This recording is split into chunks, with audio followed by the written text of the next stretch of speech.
Bueno, ahí va. Ahí se supone que esto está grabando.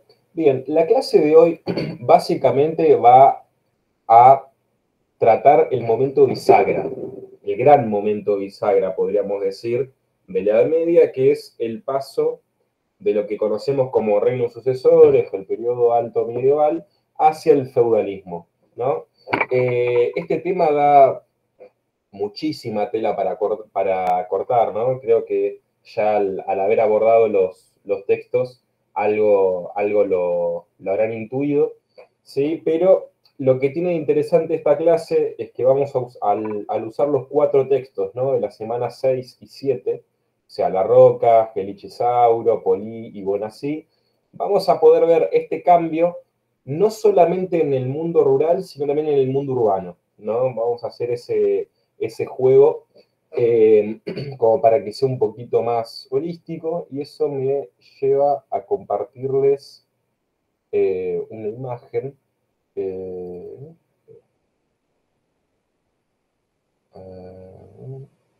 compartir. Bien. Bueno, ahí les estoy compartiendo la imagen básicamente de la península itálica. No sé si la... a ver, creo que hay alguien más queriendo entrar. Recién cuando compartí, ¿pudieron ver la imagen? Sí, se ve, se ve. Se veía. Bien, buenísimo. Ahí la vuelvo a compartir. Bien. Bueno, como les comenté, vamos a... Uy, a ver, creo que...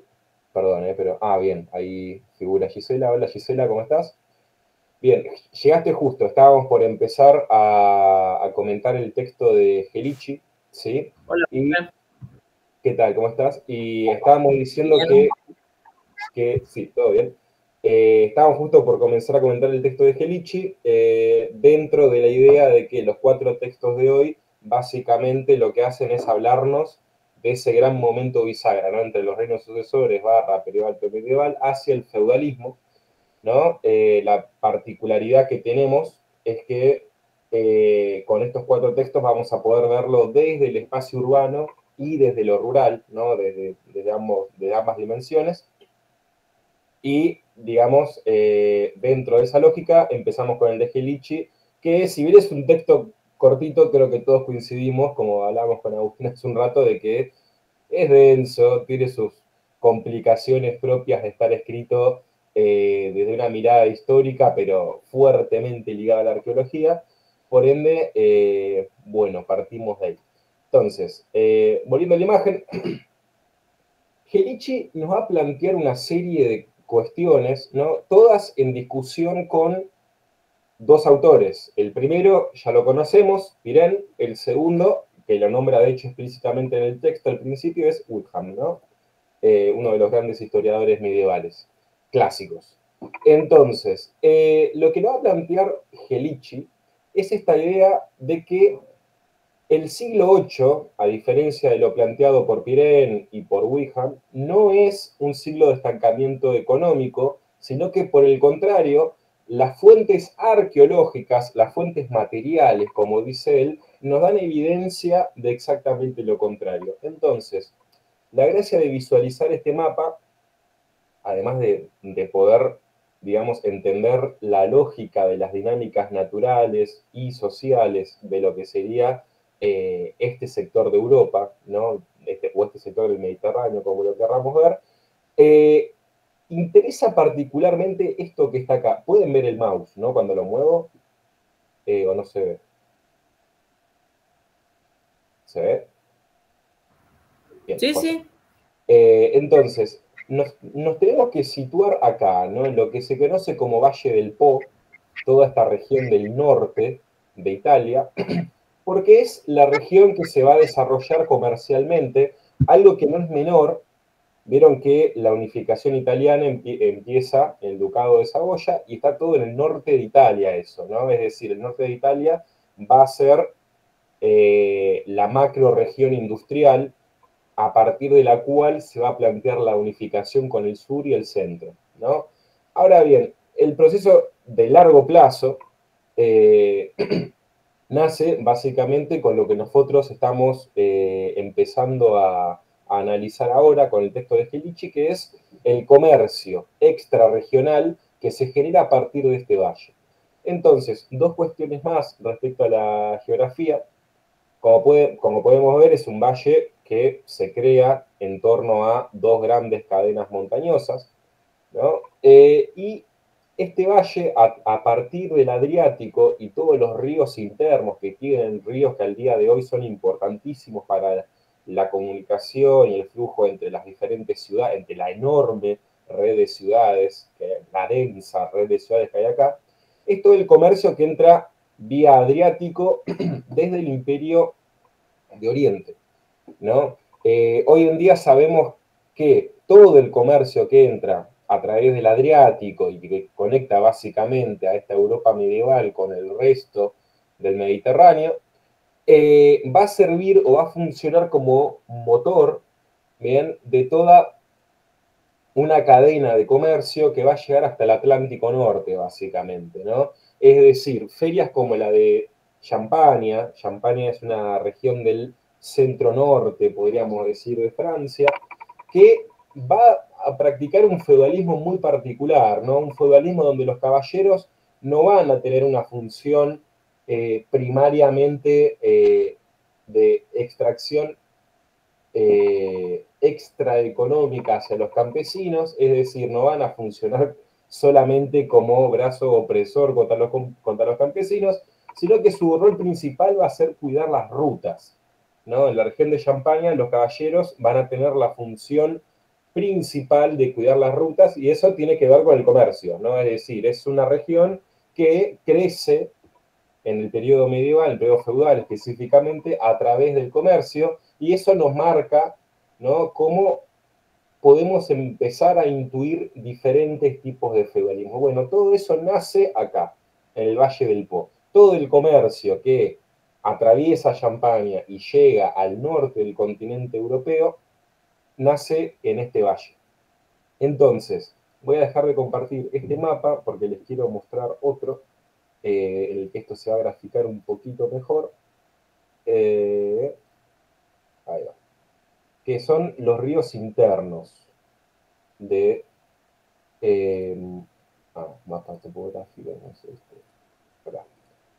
Son los ríos internos de Europa. Ahí ya cambié de mapa, no sé si lo pueden ver.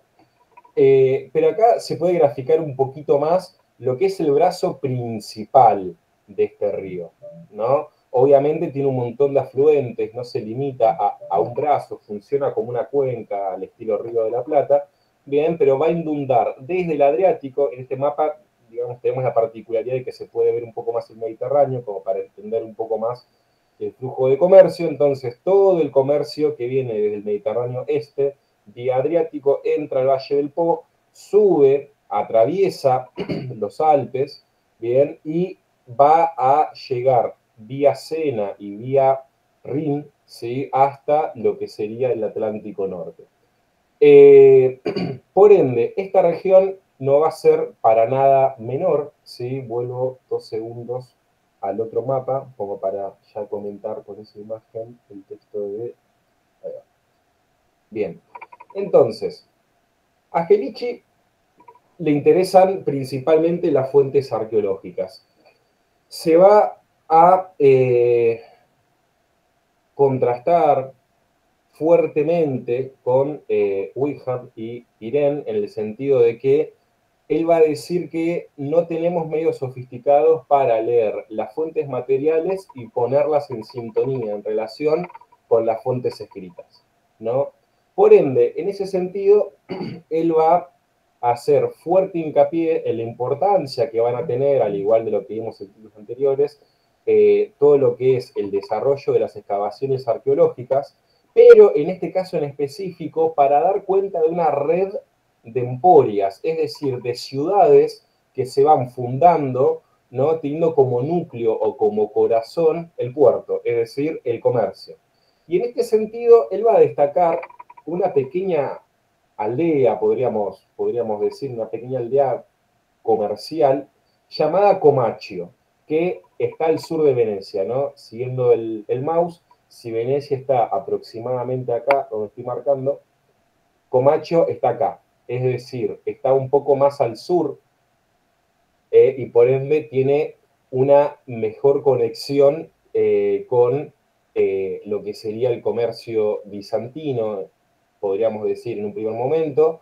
Algo interesante es que si nos ponemos a verlo con Google Maps, con las imágenes satelitales, algo que se puede ver es que Comacchio, al igual que Venecia, controlan básicamente la entrada a dos brazos de toda esta supercuenca, entonces se entiende la competencia que van a ir teniendo estas dos ciudades a lo largo del siglo VIII, ¿no? Hasta llegar a la supremacía de Venecia en el siglo IX-X. Entonces, fuentes arqueológicas van a dar cuenta de que en torno al siglo VIII van a fundarse una serie de emporias en toda esta costa adriática. Y en este sentido, lo que le va a sorprender a Gelici es la extensión y la naturaleza de estos asentamientos. Su naturaleza claramente comercial, con una estructura portuaria y con una extensión considerable que él va a comparar del mismo tamaño o mayor al resto de las ferias e inclusive puertos europeos, algunos antiguos como el de Marsella, por ejemplo, ¿no? Bien al sur de Francia. Por ende, la extensión en hectáreas ocupadas de estos poblados, así como el tamaño y el desarrollo de las infraestructuras comerciales que van a desarrollar, van a marcarnos la pauta, según Gelici, de la inversión y la preocupación en invertir en infraestructura portuaria, en el desarrollo de infraestructura portuaria, y no solamente, digamos, en esta infraestructura primaria, sino en el desarrollo de verdaderas obras de ingeniería muy importantes para la época, como lo es básicamente la apertura de canales navegables, ¿no? La apertura de canales artificiales, que de hecho también, si miramos con el Google Maps esta región, vamos a ver que básicamente todos los brazos del Po al día de hoy se encuentran fuertemente intervenidos por la mano del hombre, ¿no? No quedaron en un estado natural, sino que al día de hoy funcionan como ríos artificiales, básicamente fuertemente controlados de esa manera. Entonces, lo que nos plantea Gelici es que toda esta preocupación volcada y puesta en la concreción de infraestructura comercial nos va a marcar la pauta de que el comercio no es para nada algo menor en este periodo, sino que, contrariamente a las estimaciones clásicas, nacidas principalmente de fuentes escritas, podemos notar un enorme desarrollo urbano, en este caso, ligado al comercio. Ahora bien, dentro de este desarrollo comercial, lo que vamos a tener a su vez es que va a interactuar fuertemente con, hasta ahora, no siglo 8 9, lo que es la única institución implantada en el terreno, que es la iglesia. Es decir, estas diferentes ciudades que van desde Rávena hasta Venecia, van a empezar a funcionar como sedes episcopales, con su propio desarrollo urbano por fuera de la infraestructura estrictamente comercial. Entonces, acá lo que tenemos no es solamente una preocupación, sino muchas veces una preocupación nacida o capitalizada, en muchos casos como Comacchio no lo sabemos, por la iglesia, ¿no? Es decir, hay una conexión que podemos empezar a notar entre actividad comercial e iglesia, lo cual, digamos, también choca bastante con otra idea clásica, que es este rechazo eclesiástico hacia el comercio, ¿no? La realidad es que la postura eclesiástica es ambigua. Como venimos viendo en la materia, si hablamos de microcristianidades, si hablamos de un mosaico de formas de entender el cristianismo, lo mismo sucede con estas cuestiones. Si todavía no tenemos un dogma totalmente establecido y una jerarquía totalmente vertical, es entendible que a su vez las formas de concebir diferentes aspectos de la vida, como el comercio, también varíe, ¿no? De región en región. Entonces, Gelici nos plantea básicamente una descripción de estas sociedades, ¿no? De estas sociedades del norte de Italia, en la costa adriática,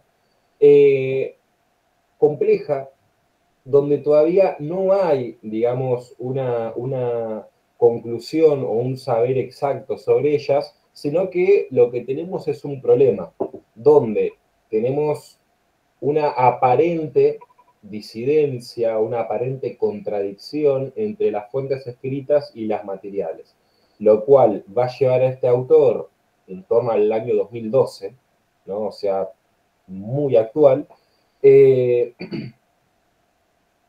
nos va a llevar al problema de cómo compatibilizar fuentes de diferente procedencia y cómo eso básicamente abre la puerta a romper con ciertos esquemas clásicos o clichés sobre la Edad Media, claramente nacidos de la modernidad, en la que se entienda el periodo medieval como un periodo oscuro, donde no hay desarrollo de comercio, donde todo es pura supervivencia, etcétera, etcétera, etcétera. Entonces, básicamente lo que este autor nos hace es llamarnos la atención sobre la importancia del trabajo interdisciplinario y la importancia de recalibrar, ¿no? O armonizar nuestro estudio sobre las fuentes escritas en comparación y en contraste con las fuentes materiales. Bien, de ahí que en el texto ustedes, dejo de compartir un segundo, de ahí que en el texto ustedes encuentren que hay un desarrollo constante en todo lo que son estas fuentes arqueológicas, ¿no? Yo sé que es muy denso, ¿sí? Yo sé que es aburrido, a mí me aburrió en su momento cuando lo tuve que leer, pero creo que las conclusiones a las que llega el autor lo recontravalen, ¿no? De ahí que sea parte de la lectura obligatoria. Esta idea de que hay un fuerte interés medieval, alto medieval, en el comercio y que no nace tampoco del territorio bizantino, ¿no? También es un dato importante. A ver, esto yo un poco ya lo había mencionado en otras clases, pero este interés comercial es bastante serio, es decir, en torno al siglo IX, a principios del IX, vamos a tener que Venecia absorbe completamente la ciudad de Comacchio, es decir, la destruye, ¿no? No solamente la invade y la derrota militarmente, sino que literalmente la quema, la demuele y deporta, traslada a toda la población de Comacchio hacia Venecia, ¿no? Es decir, está absorbiendo a toda esa población, pero al interior de su propia ciudad, ¿no? Una suerte de asimilación por la fuerza, podríamos decir. Y esto nos marca la pauta, o sea, es uno de los pocos casos medievales de lo que tenemos registro en el que hay una destrucción total del otro, ¿no? Y es por un motivo comercial, o al menos eso es lo que intuimos, ¿no? Por la interconexión de datos, de fuentes. Eh, lo cual, reitero, nos marca la pauta de la seriedad o relevancia que esta gente le daba a el desarrollo de estas emporias. Bien, hasta ahí el esqueleto de Gelici. No sé si el texto, ahora que lo refrescamos un poco, les trajo alguna pregunta o duda. No, yo simplemente, si no entendí mal, se agarra del concepto de emporio, ¿verdad? Teóricamente que aparece en los textos y por ahí donde esa punta va por ahí, me parece, o no, si no entendí Bien, mal. claramente, porque En este juego, digo, de conectar lo material con lo teórico, digo, me parece que, por eso había entendido eso, como no lo mencionaste, pero digo, capaz que lo das capaz que está novio, digo, y lo menciona. no, sí, de hecho lo mencioné, ¿no? O sea, hablé Ah, de estos cascos urbanos como emporias, ¿no? O sea, como un no, núcleo, como esta cuestión del puerto y de la infraestructura comercial, pero sí, efectivamente, digamos, lo que a Gelici te llama la atención cuando empieza a aparecer con las excavaciones arqueológicas es el tamaño, el desarrollo, ¿no? Y la sistematización en el desarrollo de estas infraestructuras portuarias, porque él, a ver, él analiza el caso de Comacchio, ¿no? Solamente, pero él lo traslada, ¿no? Como que agranda el zoom y lo encuentra básicamente en toda la costa del Adriático, desde Rávena hasta Venecia, todo este desarrollo, digamos, comercial, portuario, y reitero, algo que para mí no es para nada menor, sino que es fundamental, es la idea de la apertura de canales artificiales, ¿no? Digamos, es decir, este tipo de infraestructuras en el periodo alto medieval se lo endosa a Carlomagno, ¿no? Digamos, como que fue el único gobernante con la capacidad de reunir recursos para abrir canales, ¿no? Ahora bien, cuando hablamos de Carlomagno y la apertura de canales artificiales, se lo relaciona siempre con una cuestión militar, ¿no? Digamos, para facilitar el flujo de las tropas de acá para allá, idea típicamente moderna, ¿no? De que todo lo medieval es una militarización total de la sociedad. Bueno, acá lo que tenemos es que en el norte de Italia, en el norte de la península itálica, tenemos un desarrollo local, ¿no? Porque acá no hay, digamos, una figura tan, o sea, está bien, está el Papa, están los bizantinos, están los longobardos, están los francos que aparecen, pero en torno, perdón, en torno a las fuentes que tenemos, no hay ningún tipo de claridad en torno a que hayan sido fundaciones nacidas por voluntad de un poder central, sino que todas las fuentes apuntan a que son, digamos, intereses nacidos de las propias comunidades locales en base a su propio desarrollo histórico, ¿no? Por ende, acá lo que tenemos es una enorme importancia el desarrollo comercial nacido de las localidades, ¿no? Que eventualmente esto se conecta, ¿no? Con los poderes centrales, particularmente cuando posterior a lo que estamos viendo, ¿no? Ya cuando hablamos del Imperio Tónida, ¿no? Que es el sucesor de los carolingios y demás, ya ahí hay una presencia, digamos, imperial fuerte. Pero para todo este periodo no podemos hablar de eso, ¿no? Salvo Venecia para el periodo bizantino y hasta ahí nomás, es estrictamente local y eso llama mucho la atención porque abre la puerta, inclusive, y de hecho se está trabajando hoy en día sobre esto, abre la puerta a que repensemos las infraestructuras carolingias, ¿no? ¿Eran exclusivamente para uso militar o tenían otros fines más ligados al comercio, por ejemplo? Bueno, son una serie de interrogantes que se abren hoy y que son posibles gracias a las fuentes arqueológicas, ¿no? De otra manera no habría manera de llegar a este lugar. Eh, Bien, no sé si hay alguna otra pregunta o cuestión sobre esto. No, a mí la verdad que yo había entendido eso, lo que ustedes explicaron. Y la verdad es que tenía tantos dibujitos que me entusiasmé, que quiero llegar al otro dibujito a ver qué dice. Es como que lo hizo re llevadero y en un ratito lo leí. Todo Va, bueno. vos. Creo que sos la primera persona en estos últimos 3 años que me dice que este texto es divertido. Es todo un mérito. Por lo general se A muere. mí me gustó, a mí me gustan los textos cuando tienen dibujos, imagen y todo eso. Y como que quiero llegar a la próxima imagen y ver qué relación tiene el texto con la imagen.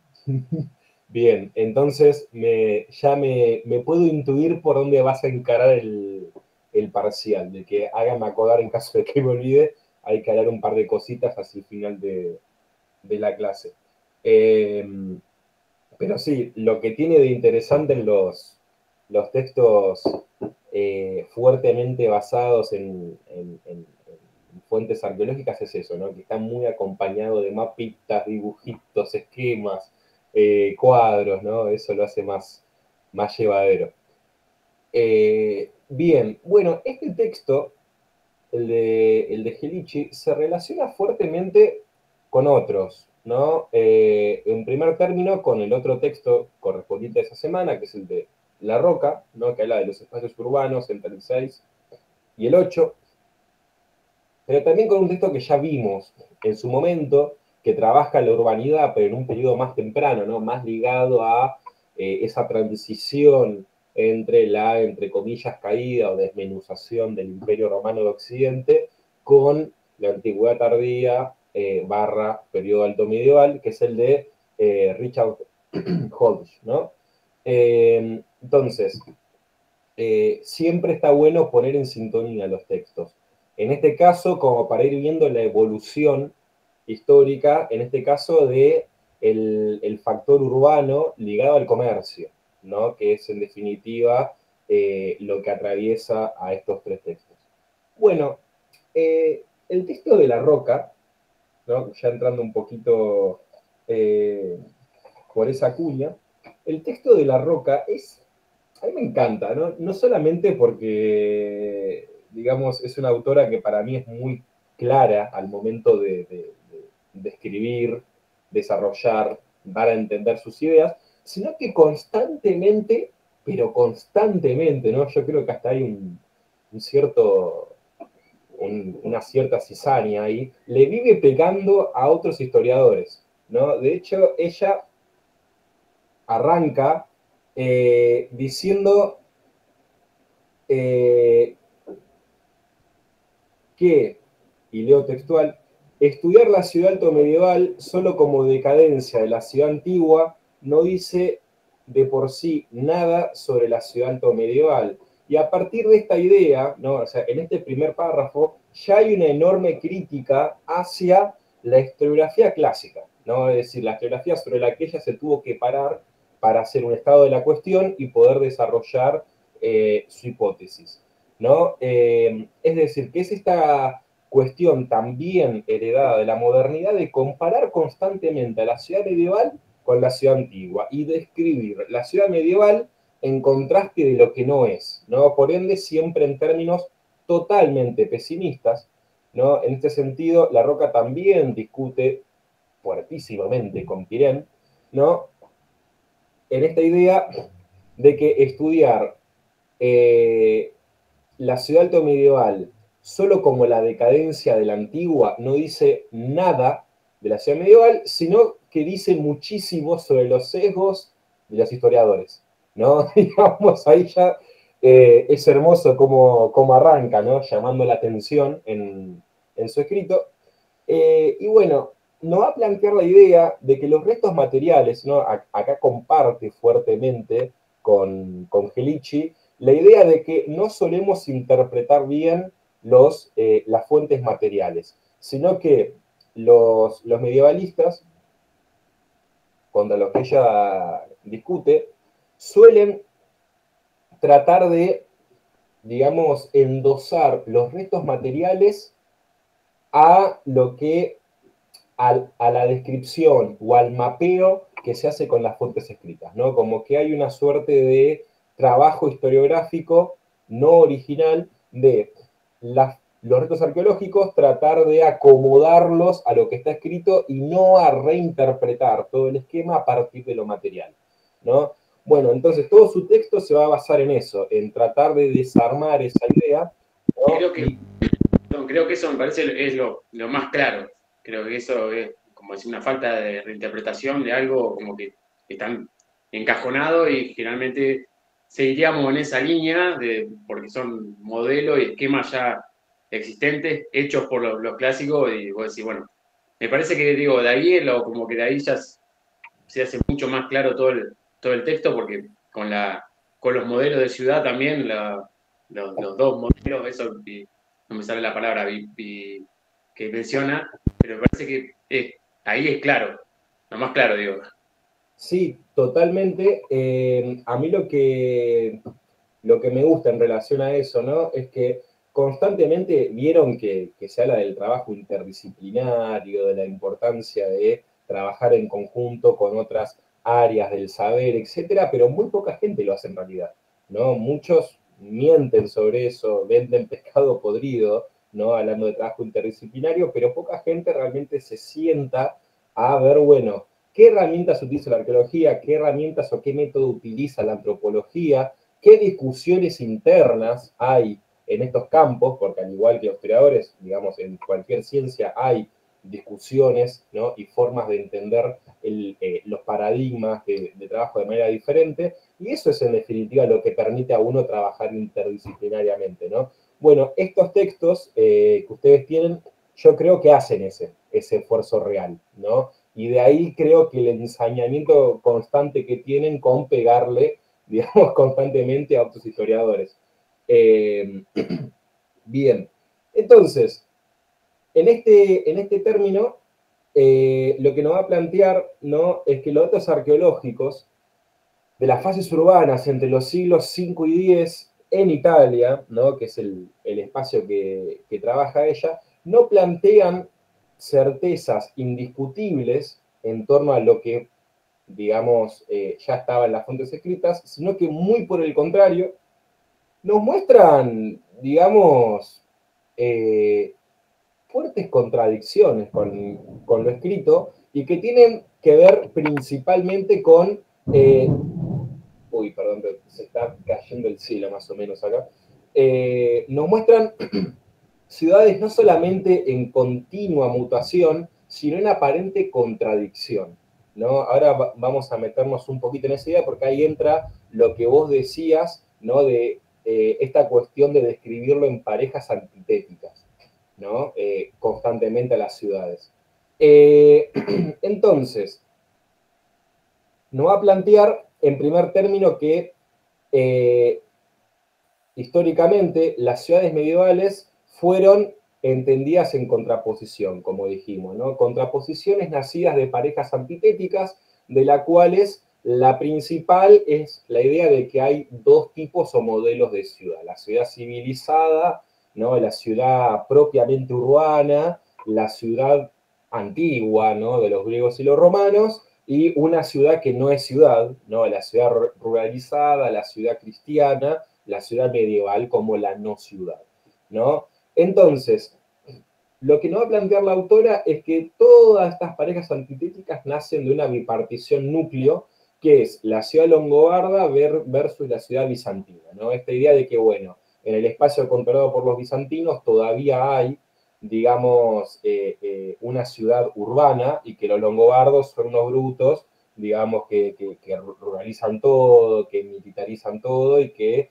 llevan a una degradación de las ciudades. Bueno, esta idea la va a desarmar muy rápido diciendo, miren, arqueológicamente no hay diferencias entre las ciudades del lado bizantino y las ciudades del lado longobardo. Es decir, podemos encontrar las mismas mutaciones de ambos lados y que están ligadas principalmente a una efectiva degradación de los materiales para construir, para edificar las ciudades. Es decir, son ciudades efectivamente de paja y madera, principalmente en estos siglos. Entonces, lo que nos va a plantear es que esta cuestión que nace principalmente de un sesgo historiográfico puede empezar a desarmarse por las mismas categorías usadas por este sesgo, ¿no? Es decir, la ruralización y la cristianización pueden ser entendidas como variables útiles para definir al espacio urbano medieval por sí mismo y no en términos de contraste con el periodo anterior. Bien, a partir de esta idea núcleo, lo que nos va a decir es que entonces es indispensable crear nuevas parejas antitéticas, ¿bien? Que tengan que ver con las diferentes facetas, ¿no? Que van atravesando a través de la mutación estas ciudades y que a su vez tengan que ver con las nuevas perspectivas al momento de abordar el entendimiento de estas ciudades, es decir, principalmente los datos arqueológicos. En este sentido, la primera pareja que nos va a plantear es la idea de la ciudad maloliente versus la ciudad alabada o la ciudad que tiene una conciencia ciudadana de sí misma y sus prerrogativas, ¿no? Esta idea es muy interesante porque a su vez se está sirviendo de las parejas antitéticas de la historiografía clásica, ¿no? Por ejemplo, dice que bueno, las ciudades efectivamente eran malolientes, basándose en los restos de Dark Earth, lo que nos puede decir es que el nivel de contaminación, de mugre, de degradación de la infraestructura urbana, efectivamente era real. Ahora bien, esto, reitero, es idéntico en el espacio longobardo que en el espacio bizantino, no encuentra diferencias, pero lo que sí se va a encontrar es un constante elogio a las ciudades. Ahora bien, es un tipo de elogio nuevo que tiene un núcleo ideológico cristiano y que nace de las sedes episcopales, ¿no? Es decir, ella principalmente, bueno, habla de tres signos, ¿no? A mí me interesan principalmente el de York y el de Milán, que me parecen los que más jugo tienen para exprimir, ¿no? Además son dos casos muy, muy diferentes de qué elementos toman para hablar de la identidad ciudadana. Entonces, lo que nos va a decir en torno a esta cuestión de la ciudad consciente de sí misma y sus prerrogativas es que hay un papel central del episcopado al momento de desarrollar una nueva conciencia cívica, ¿no? Y en este sentido, este núcleo cristiano no se va a basar puramente en valores cristianos al momento de describir a la ciudad y a los ciudadanos, sino que se va a revalorizar el pasado material de la ciudad, ¿no? Es decir, aquel pasado inalterable, y acá podemos ver una influencia cristiana clara, ¿no? Como querer darle continuidad histórica y marcar la pauta de algo que es imperenne, ¿no? Algo que no muere y que encuentra un renacimiento y una continuidad con esta reformulación de la ciudad en términos cristianos. Es decir, se revaloriza la ciudad en torno a su pasado antiguo, histórico, romano, pero todo eso se lo encapsula, ¿no? Con un manto de sacralidad cristiana, ¿no? Esto es relativamente complejo de entender, ¿no? Porque, bueno, cómo relacionamos lo material con lo cultural, ¿no? Ahora, a medida que vayamos desplegando un poco más el texto, se va a poder ir entendiendo, pero básicamente la idea central es que se logra una continuidad de la identidad ciudadana, de la identidad urbana, a través de esta cuestión híbrida entre el pasado antiguo, ¿sí? Principalmente representada en la autoridad material de la ciudad, ¿no? Que básicamente habla del poder público, ¿no? Es de la ciudad como sede de un poder público y que es monumental porque se expresa en edificios, bien, con esta nueva estructura cultural ligada al cristianismo. Me adelanto un poco, porque hasta yo siento que no se entiende muy bien esta idea. Yo hablé de relación cultural con lo material. Bueno, esto se va a ver expresado, por ejemplo, en la construcción de nuevos edificios, ¿no? De nuevas sedes episcopales, que a su vez van a estar amuralladas, ¿no? Vieron que para todo lo que es la conciencia cívica antigua, la muralla es importantísima, básicamente separa lo que está dentro, la ciudad, de lo que está afuera, ¿no? Y en este sentido, en el periodo medieval, esta cuestión de la frontera urbana va a sufrir transformaciones, ¿no? Fuertes, pero que en primer término van a estar ligadas a la fundación de nuevos edificios, ¿no? Que van a representar a esta autoridad pública que va a estar encarnada en el obispo, ¿no? En la sede episcopal. Entonces, hay una relación directa entre las estructuras materiales con los habitantes que permiten definir a la ciudad no solamente como una imagen física, ¿sí? Y acá ya la autora nos agrega un elemento importante: la ciudad medieval no se entiende solamente por su imagen física, sino que se entiende principalmente por su imagen pública y jurídica, ¿no? Y acá podemos encontrar una continuidad con el periodo antiguo, pero a la vez una ruptura. Continuidad porque la imagen pública y jurídica de la ciudad sigue siendo fundamental para hablar de identidad ciudadana, de cultura ciudadana, pero ruptura porque se mete en un nuevo envase, en un nuevo molde que es el cristiano, ¿no? Que le da justamente esta aura sacra a la ciudad. Bien, hasta acá, ¿preguntas, dudas?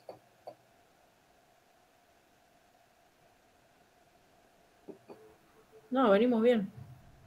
Bien, joya. Entonces, esta cuestión ¿sí? Se va a relacionar fuertemente con la idea de ciudad cerrada y ciudad abierta. Parece que hay parece Ucrania afuera, no sé si ustedes... Si su casa Sí, está vos acá. hablás y de atrás se ve el relámpago blanco. No, sí, de hecho, hoy me levanté así, ¿no?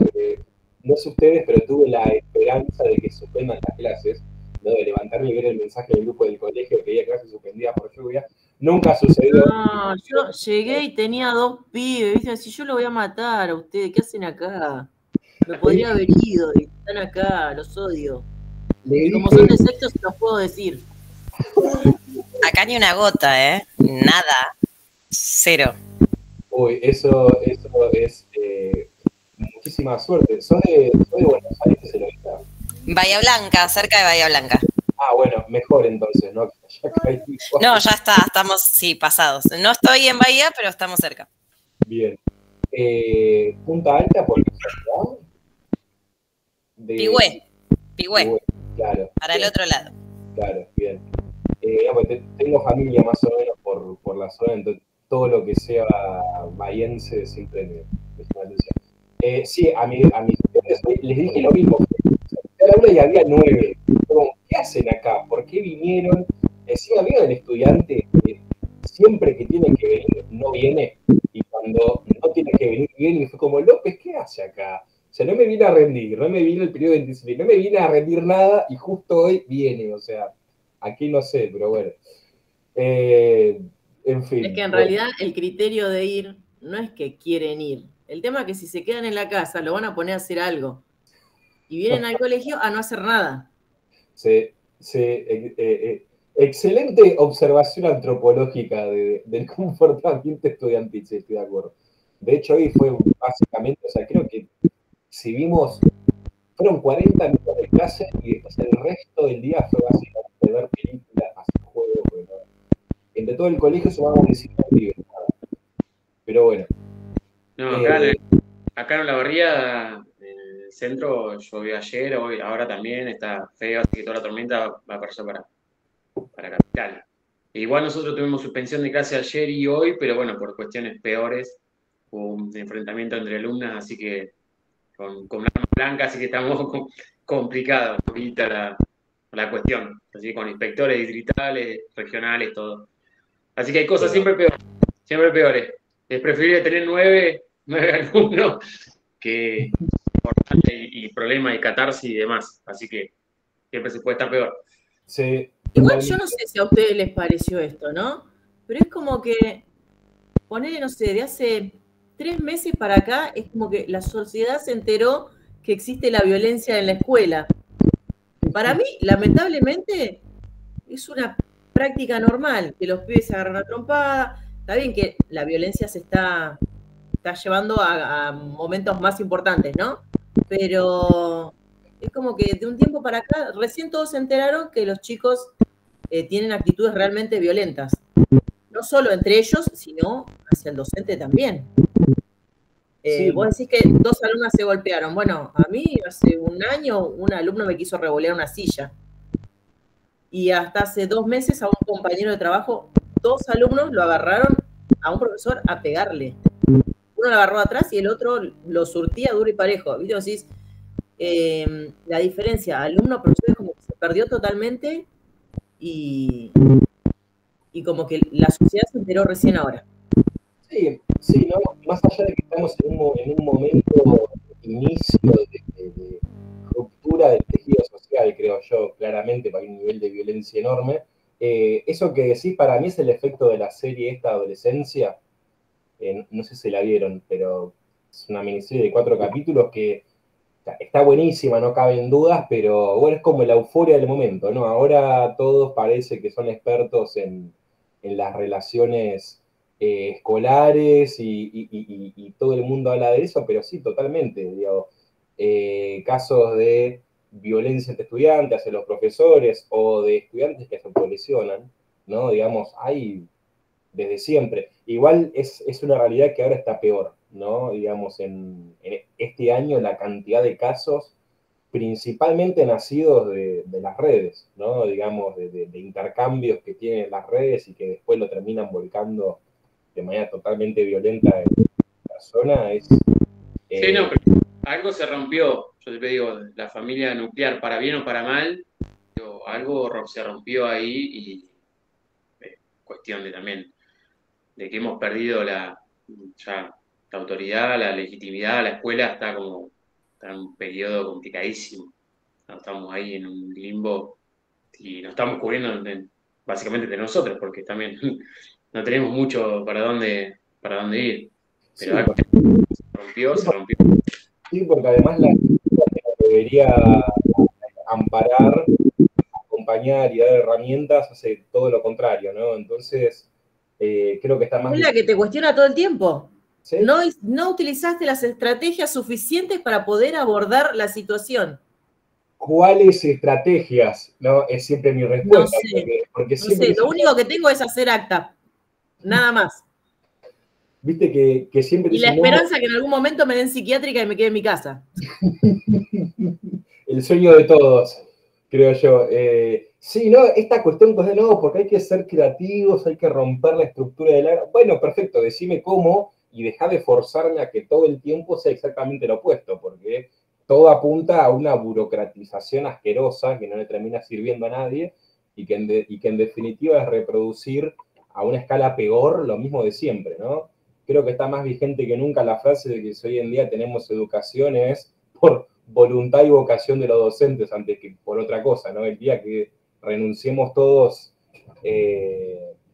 masivamente, no sé sinceramente qué va a pasar. Me imagino algo medio distinto con los Simpson cuando llaman a los padres a dar clases, pero Sí, bueno. y no entremos en temas sueldos, porque ahí ya estamos locos. ¿Cómo? No entremos en temas sueldos, porque ya ahí ya vamos de nuevo. Ni hablar. No, ni hablar. ¿Vieron? Bueno, no puedo creer, nos ofrecieron un 1 y después un 1,5. Y es como, yo no te entiendo cómo los gremios no están haciendo absolutamente nada con esto que es básicamente un boludeo, ¿no? Perdón por la expresión, pero me parece que es la mejor descripción del asunto. No, está todo realmente muy, muy feo. De hecho, frente a todo esto, para mí es admirable que aún así ustedes estén acá, ¿no? Digamos, haciendo este esfuerzo. Pero bueno, es la música con la que nos toca bailar, como dirían algunos. Bien, bueno, sigamos con la ciudad medieval. Terminó el ratito de catarsis, listo. Sí, ¿no? Un poco de válvula de escape de nuestros asuntos cotidianos. Bien, estábamos hablando de esta nueva identidad ciudadana, ¿no? Que la podemos ver expresada de manera clara en los signos ciudadanos. Y esto no es para nada menor, ¿no? Porque nos está hablando de que hay una conciencia de la importancia de las ciudades. Hay una conciencia de un nosotros versus un ellos. Hay una conciencia que tiende a fortificar la identidad, la cultura urbana, ¿no? Y que tiene que ver, si lo relacionamos con el texto de Gelici, fuertemente que ver con el tema del desarrollo material, ¿no? De hecho, esto es algo que se está trabajando, algo que se nota en el texto de La Roca y en el de Gelici, todavía nadie se anima, digamos, a plantearlo de manera clara y explícita, pero muy probablemente haya una conexión material, perdón, una conexión entre este desarrollo material, por ejemplo, de los Emporia, ¿no? Que hablábamos antes, con esta nueva necesidad de fortalecer a la identidad ciudadana versus los otros, ¿no? Por ende, lo que nos plantea La Roca es que muy probablemente a esta gente le hubiese importado poco que la ciudad huela feo, ¿no? Huela a pis, y que tenga, digamos, mugre, porque era algo típico de las ciudades antiguas también, era algo común a todas, pero acá lo que nos está marcando la pauta la Roca es que más allá de lo material, hay una realidad que tiene que ver con lo inmaterial, ¿no? Que es lo cultural, y que se ve expresado a través de las imágenes públicas y jurídicas de la ciudad. Bueno, en ese sentido podemos encontrar algún resto material en el sentido de políticos, en el sentido de recopilaciones de leyes, o en los propios himnos a las ciudades, pues son fuentes materiales, pero que tienen que ver con lo cultural. Y esto se relaciona fuertemente con la idea de ciudad abierta y de ciudad cerrada, ¿no? Es decir, otra de las parejas antitéticas o binarias que nos plantea La Roca, en el sentido de, bueno, lo que hablábamos antes respecto a las murallas, ¿no? Esta necesidad de marcar una frontera. Y lo que nos va a decir es, bueno, durante muchísimo tiempo la historiografía interpretó que las ciudades medievales se achicaron porque tenemos no solamente una degradación de las murallas, ¿no? de lo murario, sino que además vemos que las fortificaciones son más chicas, o sea, se construyen fortificaciones pero que engloban espacios más chiquitos. Entonces, ¿cuál era la interpretación de esto? Bueno, hay una caída demográfica, la gente, digamos, es expulsada de las ciudades hacia el campo, etc. Ahora bien, La Roca viene a plantearnos un problema en torno a eso, y relacionándolo con esta nueva identidad sacra cristiana, va a decir, la ciudad alto medieval no se va a limitar a la frontera muraria de la ciudad, sino que justamente se va a ampliar. Es decir, como van a aparecer infraestructuras nuevas, edificios monumentales nuevos ligados a lo episcopal principalmente, o al comercio en el caso del norte de Italia, van a quedar en primer término espacios que ella denomina redundantes, ¿no? Como el foro, ¿no? Que van a ser reutilizados para otros fines, muchas veces relacionados a la construcción de casas o a espacios públicos de asambleas locales, lo que sea, pero lo que a ella le interesa principalmente son las nuevas construcciones extramurarias, ¿no? Y ahí lo que nos va a plantear es que va a haber todo un desarrollo de abadías, ¿no? De capillas, de iglesias en general. Lo que ¿no? está cambiando ahí entonces es el concepto de ciudad. Exactamente. En vez de la ciudad adentro, todo lo que conformaría la ciudad es lo que está afuera y lo que conecta hacia adentro. Exactamente. Y en este sentido lo que va a encontrar es que va a haber nuevos núcleos de aglomeración, ¿no? Y estos núcleos muchas veces, por una cuestión de espacio, no van a estar intramurariamente, sino que van a estar por fuera de la ciudad y van a crear sus propios muros. Es decir, el muro de por sí simbólicamente encierra algo que es importante, ¿no? Entonces lo que va a decir es, acá hay nuevos núcleos de aglomeración urbana que van a cambiar los flujos de circulación, ¿no? Y que van a tener fuertemente que ver con lo sacro, con lo cristiano, pero también con lo material, ¿no? Y acá me quiero detener 2 segundos, porque esto el texto no lo nombra, pero sí lo quiero hacer yo. La misa de los domingos, los concilios, tanto locales como regionales, como intrarregionales, que se van a ir desarrollando en las diferentes ciudades, abadías, etc., son espacios de sociabilización. Es decir, vamos al ejemplo más cotidiano, la misa de los domingos.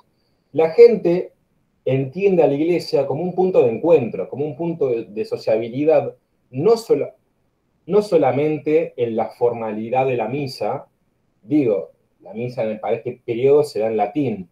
¿Quién entiende el latín? Muy pocos, ¿no? Por ende, la gente no va tanto a la iglesia por una cuestión de escuchar lo que tiene para decir el cura, de lo que no entiende un corno porque está en latín, sino principalmente, bueno, por una cuestión de, digamos, escatológica y que tiene que ver con digamos, reenergizar su espíritu, sino principalmente con una cuestión material de intercambio. La gente va a las iglesias y después se queda, o bien en la feria que se forma a la puerta de la iglesia, ahí tenemos otro elemento comercial, y muchas veces las cuestiones públicas se hablaban al finalizar al finalizar la misa. ¿Por qué? Porque justamente ahí tenés un momento, un momento urbano, ¿no? Un momento cívico donde autoridad episcopal, pueblo y autoridades cívicas, las que puedan quedar, ¿no? Digamos, pueden encontrarse y utilizar ese espacio y tiempo para no solamente intercambiar comercialmente en el mercado, sino resolver asuntos de la ciudad. Es decir, aquellos espacios utilizados por el foro, por ejemplo, están reconvertidos en un nuevo espacio, en un nuevo espacio ligado con la iglesia, con lo sacro, pero que no tiene solamente que ver con lo espiritual, sino que impregna a todo el resto de la cuestión material, ¿no? El comercio, las cuestiones estrictamente políticas en torno a la ciudad, etc. Entonces, acá lo que tenemos es que la ciudad sale por fuera de los muros, ¿no? Y empieza a entenderse en otros términos. Acá la autora va a decir, efectivamente hay una ruralización del espacio, vamos a tener una serie de, digamos, dentro del espacio urbano, ¿no?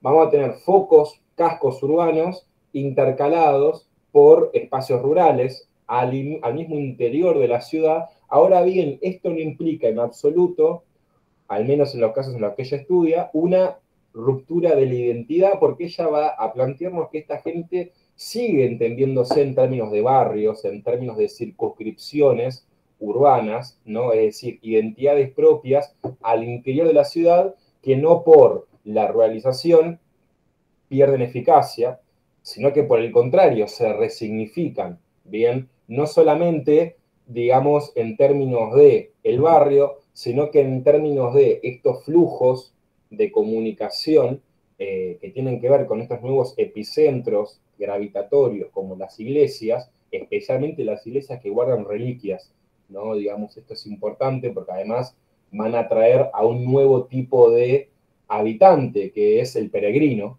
¿no? Digamos, las peregrinaciones en la Edad Media son importantísimas por un montón de motivos. Comercialmente son claves, ¿no? Porque tenés un flujo constante de gente que va de acá para allá, traslada bienes, ¿no? Traslada información, etc. Entonces, bien, acá tenemos una serie de elementos que nos permiten entender a la ciudad por sí misma, ¿no? Por ende, acá lo que nos plantea la autora es que el cristianismo va a proporcionar, ¿sí?, una nueva perspectiva que logre focalizar la función y jerarquía urbana, ¿no? A través de este cambio de flujos. Y esta, digamos, refuncionalización es básicamente una redefinición de lo que van a ser los espacios públicos y monumentales ligados a la idea de cristiandad, ¿no? Y esto a su vez va a implicar nuevas líneas de demarcación entre lo público y lo privado, ¿bien? Que tiene que ver con estos nuevos espacios que van a refuncionalizar los flujos cotidianos constantes, ¿no? Digamos, comerciales, políticos, etc. Bien, hasta acá, ¿alguna pregunta, alguna duda? Bien, entonces, como para cerrar un poquito el apartado del mundo urbano, me gustaría leer una cita, no de estos libros que tenían ustedes, sino de otro, que no está como parte de la bibliografía, pero se los presento. Visiones apocalípticas en la Edad Media, creo que en algún momento en otra clase se los mostré. Es un libro que básicamente de una mirada antropológica trata de abordar la implicancia del milenarismo en el periodo tardoantiguo y medieval, ¿no? Pero tiene un apartado que me interesó muchísimo porque tiene que ver de manera directa con esta refuncionalización urbana, ¿no? Y de cómo se relaciona desde un aspecto cultural lo sacro con lo material, cómo se relaciona lo romano, lo imperial, con lo cristiano, ¿no? Entonces, bueno, es casi 2 carillas lo que les quiero leer, ¿sí? Así que, o sea, lo quiero leer porque creo que si lo explico pierde especificidad, ¿no? Entonces, nada, ténganme paciencia con la lectura. Empiezo. De la Roma cristiana a la renovación del imperio. El periodo de gran tensión del siglo V, ¿no? Es decir, siglo en el que comienza todo este desarrollo del texto de la Roca, es también el tiempo en el que la Roma imperial se transforma en una Roma cristiana. El poeta Cristiano Prudencio había destacado que las tumbas de Pedro y de Pablo serían las nuevas garantes de la eternidad de la ciudad, hablando de Roma. Acá podemos ver cómo las reliquias en un espacio específico, ¿no? que vendría a ser el eclesiástico, permite refuncionalizar la identidad urbana, ¿no? A la imagen del... bueno, poeta Prudencio, ¿no? Acá tenemos nuevamente otro tipo de himno ciudadano, ¿no? Pero esta vez no a partir de un cura, sino a través de un laico, ¿no? Lo cual es bastante interesante. A la imagen del pagano Símaco, que representaba como una vieja mujer a Roma, contrapone la renovación a la que accedía la ciudad en virtud de su conversión. Se vale de los versos de la Eneida, en los que Júpiter promete a Eneas un reino perpetuo, dándoles un significado cristiano. Después de su victoria sobre Magencio, Constantino enseña que la tierra de Quirinus será eternamente poderosa de un reino más alto. Es decir, no establece ninguna restricción, ningún límite temporal. Enseña a Roma a ejercitar un poder sin fin, de modo que el valor de Roma no envejezca y que la gloria ganada no conozca la senectud. Lo que debe ser eterno es ahora un reino más alto, es decir, un reino espiritual. El poder sin fin ejercido por Roma era el poder de Cristo, o sea, de la Iglesia. Es poco probable que Prudencio se hubiera representado una verdadera hegemonía de Roma sobre estas bases, como la que habría de existir a partir del siglo XI, o sea, reformas gregorianas. Es seguro, sin embargo, que la silla de Pedro, ocupada por su sucesor, gozó de gran prestigio a partir de entonces. El obispo de Roma, que poseía el privilegio del poder de las llaves, o sea, al reino eterno, actuaba en nombre de Pedro. En tiempos del Papa León I, es decir, mediados del siglo V, Roma era el símbolo de la unidad de la cristiandad occidental, así como el centro de la administración religiosa de aquellas iglesias que reconocían el primado de Roma. El monje Dionisio el Exiguo, un griego que vivía en Roma, fue testigo a comienzos del VI de un doble aspecto de esta evolución. Por una parte, constituyó una colección canónica que comprendía los decretos del Papa, junto con las conclusiones de los concilios. Es decir, acá lo que tenemos es cómo se ejercita lo judicial a partir de lo espiritual, ¿no? Digamos, cómo se relaciona aquel brevario judicial romano con esta refuncionalización en términos cristianos. Y por otra parte, escribió un tratado con el fin de fijar la fecha de la primera Pascua, según la cual se contaban los años, como se ha mencionado antes, a partir del nacimiento de Cristo y no desde la fundación de Roma. Mientras que la Roma pagana pasaba a segundo plano, dejaba el lugar a Cristo, pero también al representante de Pedro que ocupara la silla de Roma. El tiempo contado en el nombre de Cristo seguía siendo el tiempo de Roma. Las tumbas de los apóstoles Pedro y Pablo, que atraían a peregrinos de todo el occidente, contribuían a mostrar el papel central de la ciudad.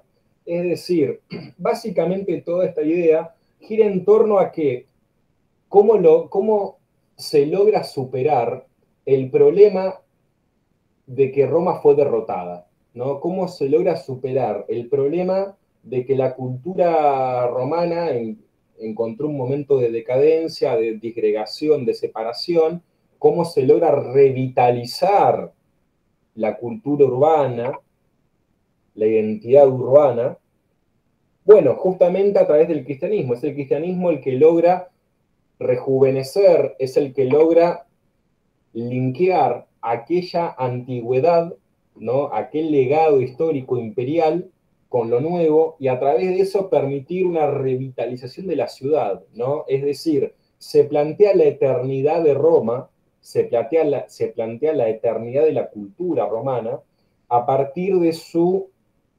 fundición con el cristianismo, y esta idea de que Roma encuentra su continuación en el imperio cristiano, ¿no? Y acá,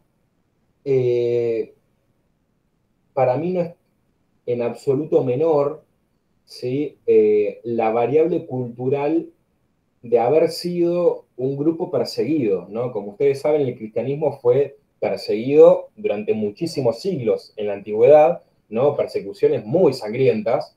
Es decir, que la cuestión milenarista, la cuestión de ser una religión, un pueblo perseguido, y por ende derrotado múltiples veces, ¿no? Es intrínseca a la identidad cristiana, de ahí la famosa alegoría de poner la otra mejilla, ¿no? De volver a levantarse, de resistir a través de la fe, ¿no? Los calvarios y las turbulencias del mundo material y corrompido, ¿no? Todas esas ideas, ¿no? De que el cristiano es una identidad, un colectivo que recibe golpes, pero que a través de esa violencia logra replantearse y sobreponerse a las situaciones, impregna ahora el andamiaje institucional, ¿no? Aquello que era algo propio de la sociedad civil en términos de persecución, cuando pasa a ser parte de la religión oficial del imperio,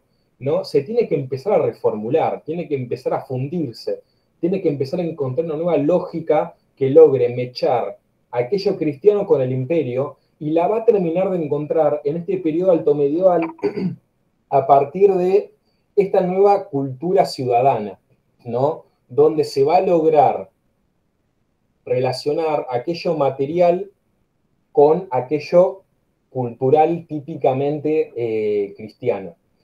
Esto, de mi parte, me parece sumamente interesante porque nos plantea cómo podemos refutar a la historiografía clásica, cómo podemos reconstruir nuestra interpretación de la Edad Media a partir del enfoque cultural, ¿no? Cómo a través de la antropología y la arqueología principalmente, de la información que estas ciencias nos pueden dar, podemos básicamente reinterpretar aquellas cosas aparentemente incongruentes que vemos en la práctica de la Edad Media, ¿no? Y cómo a través de esto podemos refutar la historiografía clásica de entender a la ciudad medieval como una no ciudad, ¿no? Y muy por el contrario, encontrar una ciudad que está mutando, una ciudad que está reformulando no solamente el espacio urbano, sino la cultura urbana,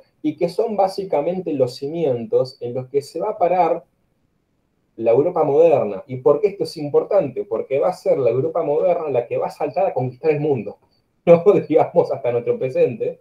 Por ende, entender lo que fue el laboratorio de experimentación de estas identidades culturales, sobre qué valores se paran, cuál fue su proceso histórico, tiene un valor en sí mismo, que es entender sobre qué principios se construyó aquella cultura imperial, ¿no? Que a lo largo de los siglos se va construyendo y va cada vez avanzando más sobre el mundo, primero sobre el Mediterráneo, después en un sentido atlántico sobre el resto de los continentes. Hasta el día, bueno, pasando por los imperialismos propios del siglo XIX y XX hasta nuestros días, ¿no? Tiene bastante vigencia, ¿no? Inclusive más adelante, cuando nos metamos con el pensamiento teológico bajo medieval, ya en la bisagra con el moderno, vamos a encontrar una fuerte relación entre la idea de predestinación, por ejemplo, con la cultura imperialista estadounidense.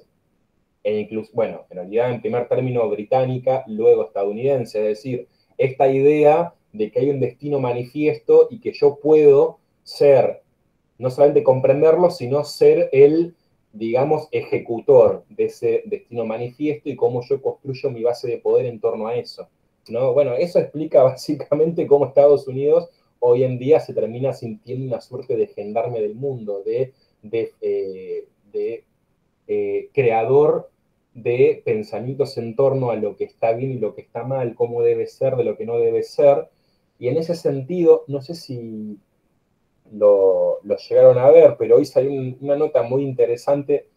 En realidad, la nota no es interesante, lo que es interesante es lo que dice Trump, ¿no? Una nota de Infobae que levanta un discurso de Trump en Arabia Saudita, ¿no? En torno a todo lo que está pasando entre Pakistán, India y demás, y dice algo así como, o sea, queriendo hablar del alejamiento de Estados Unidos como una potencia interventora, ¿no? En asuntos extrarregionales, Trump dice algo así como, se acabaron los discursos de el cómo vivir, se acabaron los discursos de nosotros diciéndole a ustedes cómo deben vivir, ¿no? Bueno, ahí hay, o al menos creo que se puede notar fuertemente, ¿no? Los coletazos inconscientes de la teoría de la predestinación en la cultura estadounidense, ¿no? De esta suerte de nosotros le podemos decir a ustedes cómo vivir porque somos los portadores del destino manifiesto.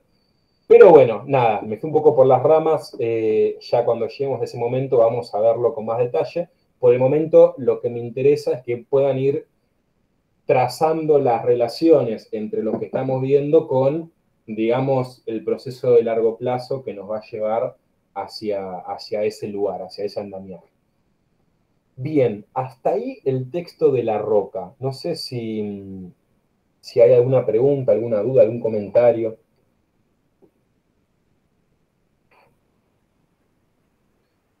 No, ya viernes. Me sale que es viernes. Bien, perfecto. Bueno, de todas maneras, si después los hay, hágamelo llegar. Bien, voy a ir rápido con los últimos dos textos que nos quedan, ¿sí? Que tienen que ver ahora sí con el espacio rural, ¿no? Los textos de Poli y Bonasí. Poli, perdón. Son dos textos, creo yo, bueno, ustedes mismos lo comentaron antes, bastante livianos, ¿no? Digamos, hasta entretenidos de leer, al menos para mi gusto. Y que van a ubicarse en otros espacios geográficos, ¿no? Mientras Gelici y La Roca trabajan en el norte de Italia, Poli va a trabajar principalmente el sur de Francia, ¿no? Las regiones de Auvernia, de Aquitania, del Languedoc. Y bueno, así va a trabajar en manera comparativa esta misma región del sur de Francia con Cataluña, ¿no? Acá lo interesante es que va a empezar a desarrollarse, va a empezar a aparecer incipientemente esta idea de que no hay un feudalismo, sino que hay un montón de formas de entender el feudalismo y que poco y nada tienen que ver en estas alejadas regiones con la imagen típica que se suele tener sobre lo que es el feudalismo, que es el feudalismo normando, básicamente, ¿no? El señorío dominical de allá, del norte de Francia, en torno al Canal de la Mancha. Y en ese sentido, algo también, digamos, una pequeña cita que quiero hacer sobre esto es, uy, se nos fue Gisela, ahí creo que la puedo agregar, bien, sí. Bien, algo que les quería leer en relación a esto, ¿sí? Si ustedes agarran el texto de Poli, van a ver que tiene una introducción, ¿no? Y en esa introducción podemos ver de dónde sale el texto, o sea, no es un artículo exactamente, sino que es el resultado de un simposio, ¿no? De una conferencia entre historiadores. Entonces, en la primera página van a encontrar, si no, aquí dice estudio preliminar, y bueno, leo dos cuestiones, ¿no? En octubre de 1978 se celebró, organizado por la École Française, de Roma el coloquio sobre estructuras feudales y feudalismo en el occidente mediterráneo. El número de ponencias fue limitado, menos de 40, y todas estuvieron abiertas a la discusión. Los propósitos generales del encuentro fueron formulados por Joubert y las conclusiones por Contamine. Bueno, formación, pocas ponencias, según él, para un montón, pero lo interesante viene después, ¿no? En el tercer párrafo, cuando dice: la impresión que aflora ante el conjunto de los trabajos es de la de un relativo desconcierto. Desconcierto suscitado por la disparidad temática, por la diversidad regional considerada, por las diferencias conceptuales sobre categorías fundamentales como feudalismo, feudal o feudalidad, y por las diferentes periodizaciones propuestas. Desconcierto, por fin, ante la riqueza de ideas, de perspectivas y de caminos abiertos. Es decir, ¿qué nos está planteando Polí en primer término? Bueno, para periodos tan tardíos, en términos historiográficos, como fines del siglo XX, tenemos que los historiadores medievales ni siquiera tienen criterios en común respecto a qué es la feudalidad, ¿no? Y eso, o sea, en este simposio empieza a surgir, ¿no? De manera formal, explícita, la idea de que efectivamente tenemos un conjunto totalmente heterogéneo de feudalidades, y estas disparidades en torno a categorías historiográficas, en torno a conceptos y en torno a cómo describir las sociedades, por ejemplo, varía muchísimo dependiendo de qué región enfoquemos, y de ahí que se arranquen tanto las pestañas, ¿no? En el siglo XX, los medievalistas discutiendo sobre conceptualizaciones, simplemente estaban mirando espacios geográficos diferentes. Y eso, al contrastarlos, empezó a llevar a conclusiones muy interesantes, ¿no? Cosa que deja entrever en la última parte, ¿no? Cuando habla de riqueza de ideas, perspectivas y por sobre todo caminos abiertos. Esta idea de que hay mucho por hacer en términos de síntesis, de empezar a unir aquellos trabajos de microhistoria, podríamos decir, con aspiraciones macrohistóricas, ¿no? Es decir, se empieza a hilar de una nueva manera el hilo conductor del periodo medieval a través de la microhistoria, ¿no? Y acá algo que para mí es muy interesante. Durante muchísimo tiempo se criticó la microhistoria, como diciendo, bueno, te concentrás muchísimo en algo chiquitito, pero ¿qué me podés decir con esto de la macro? Bueno, acá está, ¿no? Digamos, ya estamos en otro estadio, donde la masa crítica de trabajos microhistóricos nos permite empezar a reconstruir un nuevo hilo, ¿no? Conductor de el periodo medieval. Y la idea principal de esta nueva reconstrucción es la idea de contraste, de historia comparativa y de, por sobre todo, el feudalismo como un fenómeno ambiguo y plástico. Bien, es decir, que puede cambiar enormemente las lógicas de poder dependiendo del espacio geográfico y el tiempo en el que estemos, ¿no? Entonces, lo que yo voy a tratar de hacer ahora va a ser una suerte de mezcla entre los dos textos. Bien, voy a hablar al mismo tiempo de los dos, o eso es al menos lo que aspiro a hacer. En el texto de Polí, para empezar, ¿no? nos plantea esta idea de que hay algo llamado señorío dominical clásico, ¿no? Donde hay un señor feudal que tiene un señorío de ban y un señorío jurisdiccional que le permite tener dominio sobre un grupo estimado de gente dentro de un territorio delimitado, ¿no? Y que tiene unas prerrogativas determinadas, y que eso, digamos, es igual a todo el continente europeo, y que eso le permite tener un fuerte control social. Bueno, lo que nos plantea Polí es que esta imagen no existe en absoluto en el sur de Francia. En el sur de Francia lo que nos vamos a encontrar es que hay una fuerte resistencia campesina a los poderes locales. Bien, esta resistencia campesina y esto no lo dice el texto, es un agregado mío, no es estrictamente campesina, sino que inclusive la podríamos caracterizar como una resistencia local, ¿no? Dentro de la que podemos encontrar resistencia frente a un poder central que mancomuna lo local, pero dentro de lo local encontramos, ¿no?, dinámicas más particulares entre los castellanos, ¿no?, digamos los señores de los castillos, con los campesinos. Esto es propio del proceso histórico, ¿no? Si nos vamos al periodo carolingio, vamos a encontrar que ni Carlos Martel, ni Carlomagno, ni Carlos el Calvo, ni ningún carolingio logró nunca un dominio fuerte en el sur de lo que ahora es Francia, Aquitania, Auvernia, etc.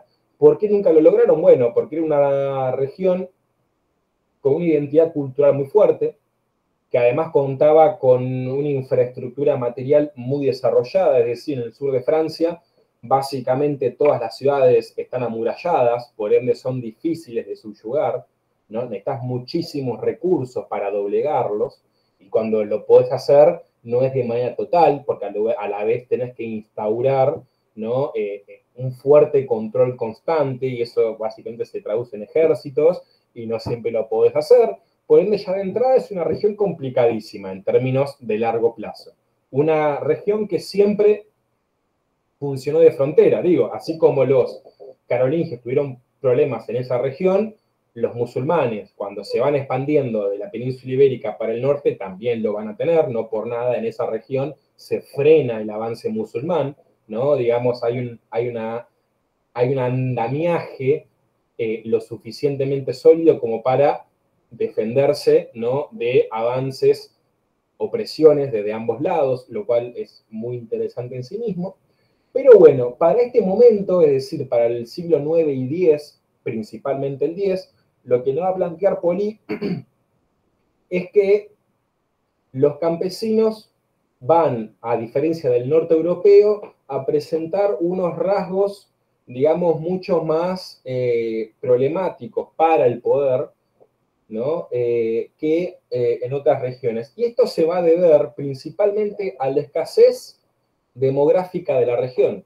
¿Qué nos va a decir Poli? Bueno, acá lo que tenemos es que efectivamente hay señoríos dominicales, ¿no? Pero su poder no se parece en nada, y su forma de ejercer el poder no se parece en nada a la del norte del continente. Por ejemplo, él aborda el caso de un tal Aguelardo o Alberto de Urilac, si no me equivoco. Sí, Abelardo.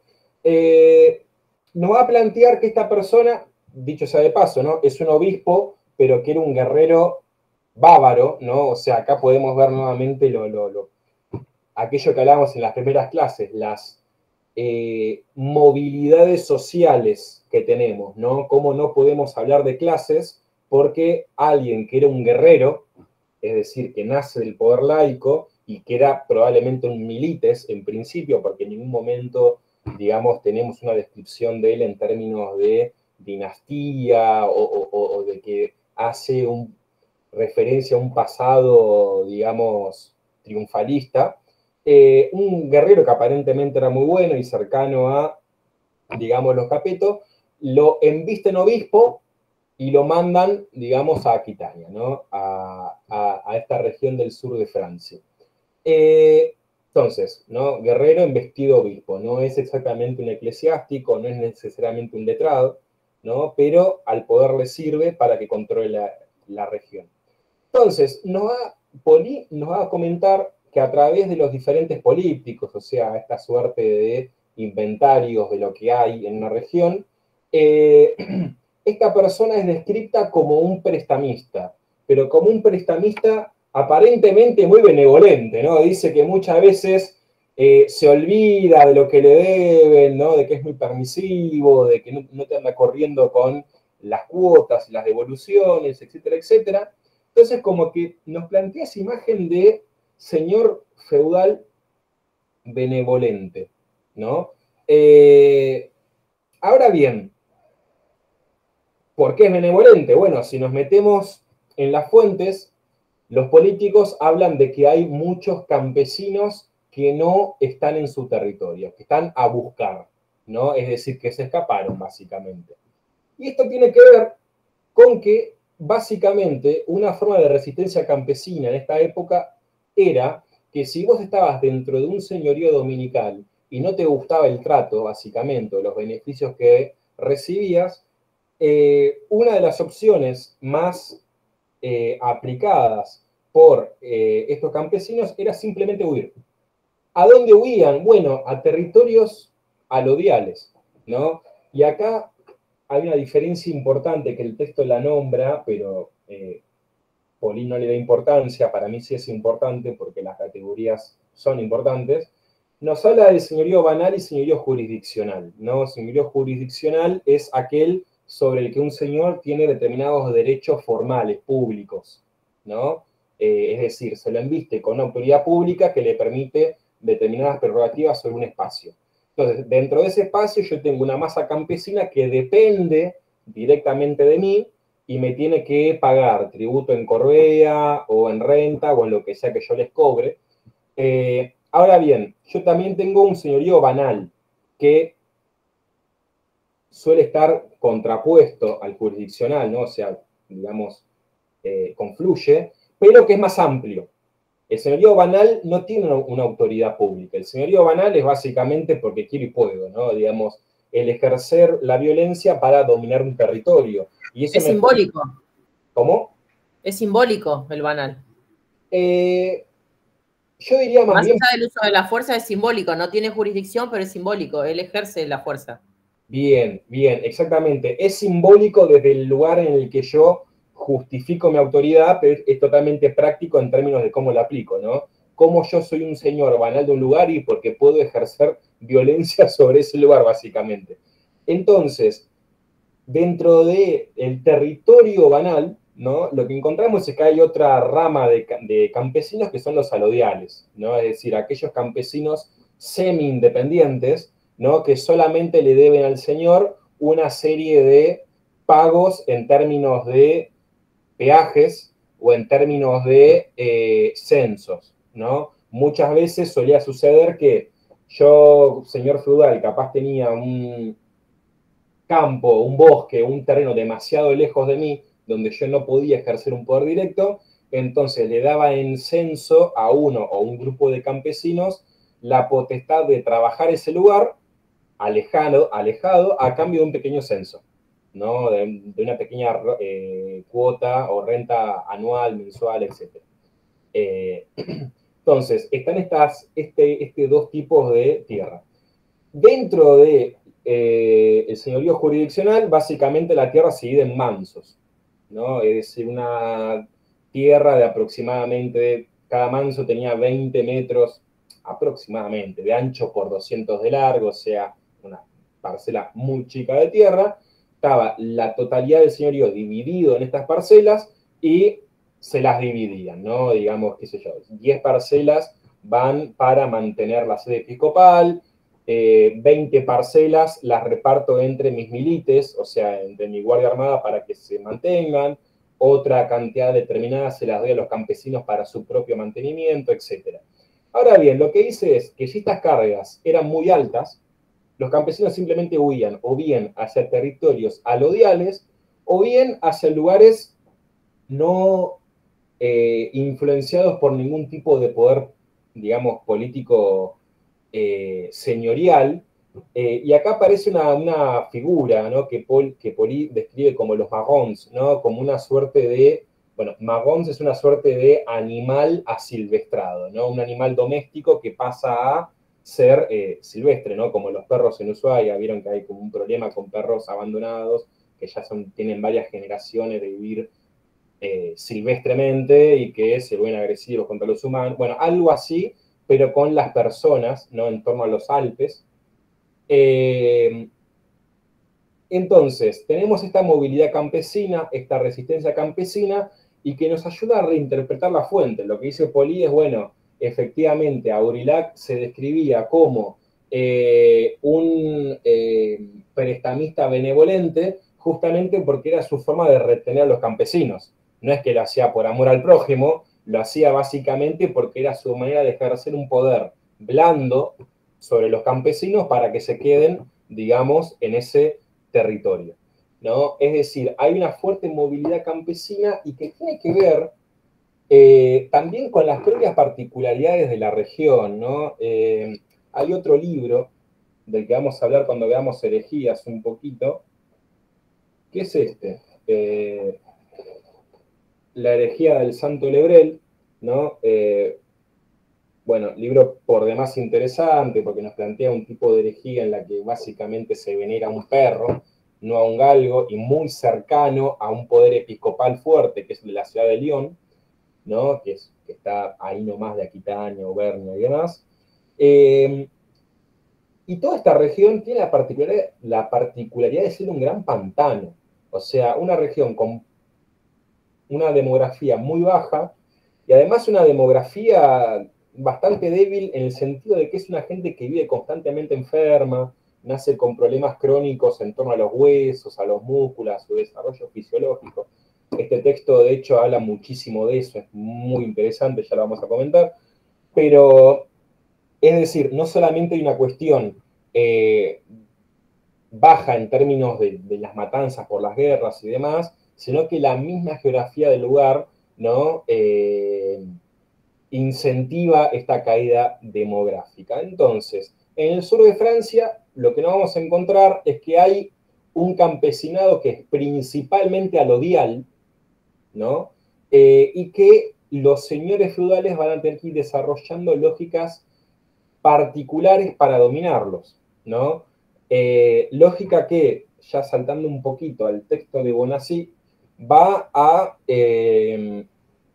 ser la violencia, ¿no? Es decir, Bonacy entiende que en el siglo X principalmente el sur de Francia tiene un estallido de violencia enorme y mucho más largo que, por ejemplo, en Cataluña, ¿no? Y que tiene que ver con el encastelamiento, con esta idea de que los poderes centrales barra regionales, los príncipes, los condes, los reyes, ¿no? Pierden un montón de autoridad, pasan básicamente a controlar efectivamente lugares muy pequeños y que las figuras que se fortalecen son las locales, ¿no? Los castellanos, los pequeños obispos de aldea, etcétera, de diócesis, perdón, pequeñas. Esto obviamente tiene que ver con el nuevo tipo de guerra que introducen los hombres del norte, ¿no? Los famosos vikingos, con estos raids rápidos, ¿no? De saqueo, etcétera, y que tiene que ver con que, a ver, hasta que un rey, conde o príncipe junta un ejército, logra que le lleven todo, lo moviliza y demás, ya pasaron semanas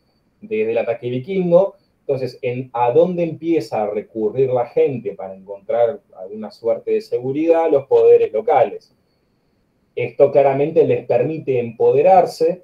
Empezamos a ver que la capacidad de hacer justicia de los grandes señores se recontra debilita, ¿no? De hecho, el texto de Poly describe, perdón, el de Bonacy describe de cómo en los diferentes juicios la gente va con sus escoltas armadas, le discuten a la autoridad judicial, digamos, el veredicto y hasta se terminan peleando en la misma sala, digamos, en la que se hace justicia. Entonces, ¿cuál va a terminar siendo el núcleo al que se reduce el poder? Los castillos, las diócesis, las abadías, ¿sí? las catedrales que empiezan a aparecer por la región. Y entonces, esta violencia va a permitir una redomesticación del campesinado. Ahora bien, va a ser en nuevos términos, porque van a seguir siendo hombres libres, pero, digamos, con fuertes cargas de dependencia y de servicios hacia, digamos, estos nuevos poderes feudales. Ahora bien, esto es en el sur de Francia, ¿no? Donde tenemos una serie de variables muy diferentes a lo que va a ser Cataluña y que van a permitir, a través de esta crisis, a este estallido de violencia del siglo X, pero que también se extiende hacia el 9 y el 11, ojo, se va a permitir un modelo político que tiende hacia la privatización del poder público, ¿no? Y la aparición de los señores feudales más clichés, diríamos. Ahora bien, en el caso de Cataluña, o sea, península ibérica, tenemos una situación muy diferente. Y principalmente esto tiene que ver con la importancia o la centralidad del rey o del conde, ¿no? En este caso temprano, ¿no? Del siglo IX-X, en relación a la defensa, ¿no? Como ustedes saben, la península ibérica para este momento estaba básicamente ocupada en más de un 70% por musulmanes. Entonces, la necesidad de plantear una barrera defensiva frente a este poder expansivo de sur a norte va a necesitar de un poder central que básicamente administre y regule los esfuerzos militares, ¿no? Entonces, no solamente la figura del conde va a ser importante en Cataluña en términos de defensa contra, digamos, estos avances, sino que también va a ser importante en el sentido de fundación de ciudades. Es decir, a medida que se logra una defensa efectiva sobre el avance musulmán y a posteriori un avance ofensivo por parte de los cristianos sobre la península ibérica, el conde y luego el rey va a ir fundando enclaves urbanos. Y en estos enclaves urbanos, la defensa va a estar principalmente en manos de los campesinos, ¿no? De los famosos villanos. Estos campesinos con una determinada capacidad material para poder mantener un caballo, una armadura, un cierto abanico de armas, etcétera, y que van a ser los encargados locales de defenderse frente a estos avances. Esto viene de la mano con que también hay un avance de las roturaciones en este siglo, por ende, Bonací nos plantea un panorama en el que el campesinado es relativamente rico. Él plantea algo que me parece es más un pseudográfico que una realidad, pero habla de que hay algo así como un ambiente de época en la que aparenta ir todo hacia una liberación del poder campesino en torno al espacio. No sé, a mí eso me suena un poco raro, pero bueno, el punto es que tenemos campesinos empoderados y ricos, ¿no? Ahora bien, tenemos una clase nobiliaria en formación, ¿no? Mucho más tempranamente que en Francia, podríamos decir, que se va a querer apropiar de esta riqueza de los campesinos y que va a querer copiar lo que ven al norte de los Pirineos, o sea, en el sur de Francia, y van a empezar a contestar fuertemente al poder condal, ¿no? Al poder de los condes catalanes, Ramón Borel y Berenguer I, después que su hijo, con resultados muy ambivalentes, ¿no? O sea, lo que nos va a plantear Bonací es que en Cataluña el estallido de violencia es mucho menor, está comprimido en el tiempo, ¿no? Y que es básicamente un levantamiento de la nobleza contra el poder central, que no va a tener éxito y que va a redundar en un fortalecimiento del poder central. Es decir, tenemos en primera medida resultados muy ambivalentes.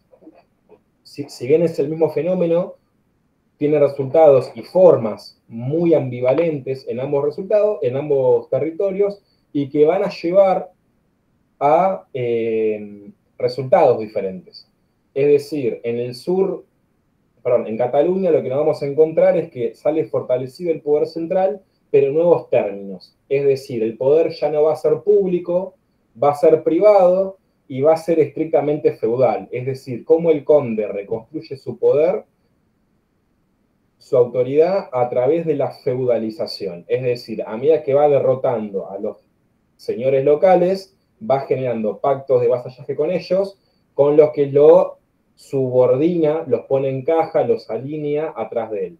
Ahora bien, acá se fortalece el poder público a través de una lógica privada, donde los que salen perdiendo son principalmente los campesinos, ¿no? Que ya piden esa libertad, sí, los derrotados de siempre, podríamos decir, que van a quedar sumidos, ahora sí, que siempre pierden los campesinos. Y es que lamentablemente en el periodo feudal, ¿no? no vas a tener mucho que hacer contra un grupo de tipos que están armados con caballos y armaduras. Entonces, las lógicas más altomedievales que tienen que ver con formas de combatir colectivas y de infantería, ¿no? Donde prima el campesinado, ¿no? Ahora vos tenés una nueva tecnología que nace de algo tan simple como el estribo, ¿no? La capacidad de poner los pies arriba de dos patitas que permitan estabilidad. Bueno, eso va a cambiar de una manera astronómica la forma de hacer la guerra, ¿no? Va a tener una primacía de la caballería por sobre la infantería, y la caballería es principalmente nobiliaria, ¿no? Es decir, requiere de una serie de recursos materiales que el resto no tiene, y el campesino ahí mucho no va a tener que hacer. Ojo, los campesinos van a tener su revancha ya en la bisagra entre Edad Media y modernidad cuando aparece la pólvora y cuando aparecen los gremios. Es decir, tanto la pólvora como los gremios van a permitir nuevas técnicas de pelear, pero también nuevas tecnologías organizativas, ¿no? Que van a permitirle a los plebeyos lograr ciertos éxitos contra, digamos, el poder nobiliario. Eso va a generar tensiones que efectivamente van a terminar, digamos, degradando o comiendo de a poco el poder central, nobiliario. No, miento, central no, nobiliario. Y bueno, ahí van a tener una suerte de revancha, pero ya para este momento, digamos, vos imaginate que 20, 30 tipos a caballo, con armaduras, con lanza, con espadas, y encima apoyados por un conjunto de 40, 50 escuderos que vienen atrás haciendo de una suerte de infantería pesada, y no tenés mucho que hacer. Además, gente que vive para la guerra, está que aparte ni siquiera tenían la opción de si quiero participar o no. ¿En qué sentido participar? Que, por ejemplo, el noble debía de participar en una batalla y se llevaba a todos sus campesinos. No es que les preguntaba, che, ¿quieren ir o no? ¿Qué les parece? No, ustedes vienen pues son parte de mi milicia. Bien, sí. Si no, protos se van a ir a otro lado. Bien, sí, esa es la famosa leva, ¿no? Uno de los servicios feudales que tienen que cumplir. Acá lo interesante, ¿no? Es que los campesinos, por lo general, combatían, y esto está muy mal graficado en las películas, el día que lo hagan, pero van a ser una obra de arte. Los campesinos peleaban con las mismas cosas con las que trabajaban la tierra. O sea, las batallas medievales, especialmente alto medievales, eran sanguinarias, pero a un nivel... Sí. O sea, imagínate que aparece un chabón con un rastrillo. No, con una asada, no les importa nada. Sin afilar, oxidada, o sea, una muerte horrible. Bueno, imagínate que esa gente, está bien, en Cataluña tenés un campesinado más rico, ¿no? Que puede costearse armas, propiamente dichas. Pero aún así poco van a tener que hacer contra un grupo de personas que básicamente vive para la guerra, porque el campesino se define primariamente por trabajar la tierra, ¿no? Entonces, vos a eso le contraponés, ¿no? O sea, tenés un campesino que está cuidando la frontera, que está trabajando la tierra, que se encarga de las cuestiones urbanas de estas aldeas de frontera, ¿no? Etcétera, etcétera, versus un grupo de caballeros ex milites, o sea, ex plebeyos, que están atrincherados en un castillo. Digo, los castillos no son principalmente defensivos, estáticos, sino que son simbólicamente ofensivos, ¿no? Digamos, es el poder señorial sobre el terreno. Del castillo yo proyecto fuerzas sobre el terreno y es lo que me permite efectivamente dominarlo. Un grupo de campesinos no puede conquistar un castillo. Ahora bien, yo desde el castillo puedo mandar pequeñas huestes urbanas que, al igual que los vikingos, ¿no? Aparecen de manera rápida, sorpresiva, hacen lo que tienen que hacer y vuelven. De ahí que la violencia en la crisis del siglo X haya sido tan descontrolada, ¿no? Digamos, el caballo no solamente da poder de choque, sino que da alta movilidad. Yo puedo aparecer en lugares rápidamente e irme rápidamente, luego hacer un daño en poco tiempo, entonces contra eso no hay mucho que hacer, más que más cuando el conde logra resolver la situación, pero en términos de fortalecer a la nobleza. O sea, a ver, es una victoria a medias. Se consolida como poder central, pero con un método en el que privatiza las tierras, ¿no? O sea, vuelve a los nobles locales propietarios de la tierra, ya no más funcionarios públicos, ¿no? Y eso implica un cierre de filas versus los campesinos, y bueno, ya ahí no queda mucho para hacer. Pero bueno, me perdí un poquito a dónde quería llegar. Ah, sí.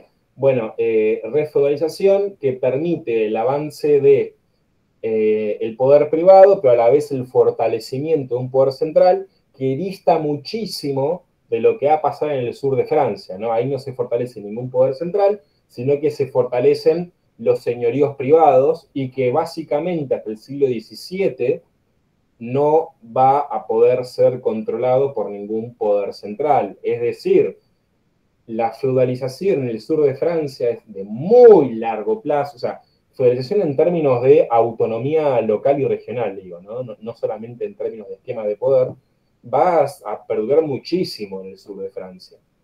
Digo, en la Revolución Francesa tenemos que ya en las afueras de París la gente no habla francés, ¿no? Ya en las afueras de París tenemos que hay fuertes resistencias a lo que va a ser el gobierno nacional de la Revolución Francesa. Imagínense lo que es el sur de Francia. Hoy en día sabemos, gracias a la constante revisión de la Revolución Francesa, que la mayoría de las víctimas, de los muertos de esa revolución, fueron en la propia guerra civil entre los bandos promonárquicos y los bandos revolucionarios, es decir, en la guerra regional antes que en la guerra contra Prusia, básicamente, ¿no? Lo cual es más que interesante. Pero bueno, a modo de síntesis, entonces, lo que podemos encontrar es que tanto en los espacios urbanos como en los espacios rurales tenemos una serie de transformaciones y de mutaciones que van tendiendo hacia lo que vamos a encontrar en la modernidad, que poco tiene que ver con la antigüedad, bien, sino que tiene que ver con nuevas lógicas de reestructuración del espacio, y que van a ir pavimentando el camino ya desde un periodo muy temprano, ¿no? Siglo VIII, IX, X, hacia lo que va a ser el cambio de era entre la Edad Media y la modernidad, que es básicamente, ¿no? el estallido de la burguesía como clase dominante a través del comercio y la globalización del comercio, ¿no? Y las nuevas lógicas sociales que trae eso. Todo eso ya lo podemos empezar a encontrar en la Alta Edad Media. Es decir, estos textos, a su manera, tienden a romper aquellas ideas, aquellos lugares comunes de la historiografía sobre la Edad Media, ¿no? Como una cosa enquilosada, que poco tiene de nuevo, que tiene que ver con lo bárbaro, con lo militar, con lo sangriento, etc. Tienen que ver con la refuncionalización de esas ideas y su nueva colocación en el hilo conductor de la explicación de estos procesos, a través de, bueno, estos elementos que fuimos viendo hoy. No sé si hay preguntas, dudas con todo esto. Bien. No, ya viernes a la noche, muy tarde. ¿Qué hoy? Bien. Espero que más o menos se haya podido comprender y seguir el hilo de la clase. ¿Sí? Eran muchos textos de espacios diferentes, pero yo creo que se pudo ver la idea en común. Cualquier cosa, sí, después hablamos. Pero bueno, como para ir cerrando la clase de hoy, yo les hablé de agregar una clase extra. ¿A ustedes les queda bien ponerla al fin de la cursada? Es decir, la última clase yo la tengo que ser el 4 del 7. ¿Les parece la semana siguiente agregar una más o prefieren agregarla en algún momento entre semana dentro de las semanas de cursada?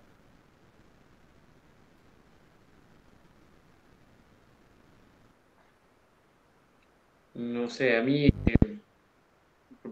estaríamos proyectando bastante más adelante, pero por ahí un viernes quedaría mejor, más cómodo, me parece.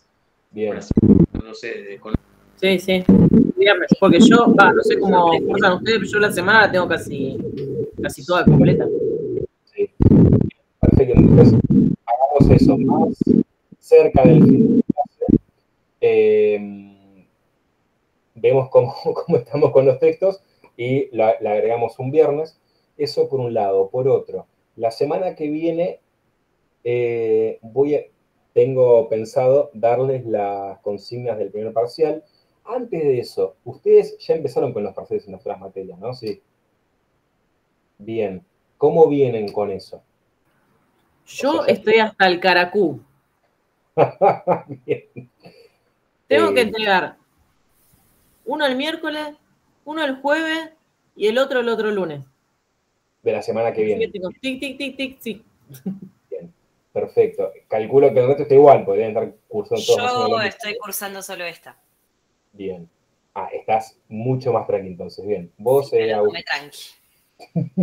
Yo también me voy a quemar solo, estoy cursando esta nomás ahora. Bueno, bien, bien. Vamos a hacerlo. Nos acomodamos allí. Aguantamos allí, hacemos el aguante. La carta, ¿no? Bien. Hagamos lo siguiente. La semana que viene les voy a dar las consignas y van a tener 15 días para entregar la monografía. Llego, en 15 días llego. Bien, bien. A mí lo que me interesa es que sean monografías cortas, ¿sí? De no más de 5 o 6 páginas. Si son más, no pasa nada en este primer parcial, ¿sí? Porque lo prioritario en el primer parcial es ver cómo ustedes piensan el contenido y qué pueden hacer en base a eso, ¿no? Pero idealmente, como para ir entrenando hacia el segundo parcial, me interesaría que sean monografías de entre 5 y 6 páginas. No les a ver, si son de 7, 8, 9 o hasta 10, ya 10 es una barbaridad, ¿no? Pero no es que les va a modificar la nota por un tema de páginas, en tanto y en cuanto el contenido esté bien, pero es recomendable que traten de trabajar esta síntesis, ¿no?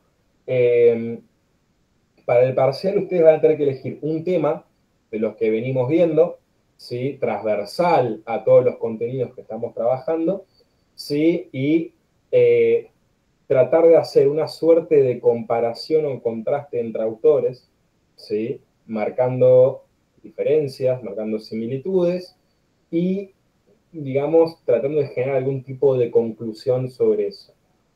Este es el punto 1. El punto 2 va a ser el análisis sobre un fragmento de fuente que yo les voy a dar, ¿sí? Y que lo van a tener que trabajar en relación al punto anterior, o sea, con los mismos autores. Pueden agregarle autores, pero está pensado para que lo hagan con los mismos autores del punto anterior.